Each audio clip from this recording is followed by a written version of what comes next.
So the question that I'm responding to comes from Christina Jones, and the question asks, do you think it is appropriate to abolish a state's armed forces when the armed forces are basically posing a threat to the state, even though doing so could put the nation's security at risk?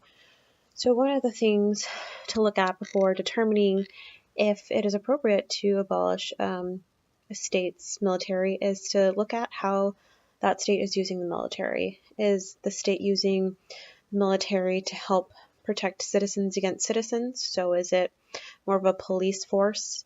Or is it solely just to protect against outside threats, so state versus state?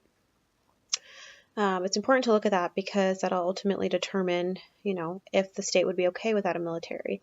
Another thing to look at would be how strong is the government? Does the government rely on the military to be able to perform as government? Could the government function if there's no military? If it has a strong government, whichever state, then it is more appropriate to abolish the military because the state would still be able to function. And the biggest thing is to be able to protect their citizens against each other if needed or against other states. So an example of a state that doesn't have a military would be Panama. They abolished it in 1990 and have been pretty successful.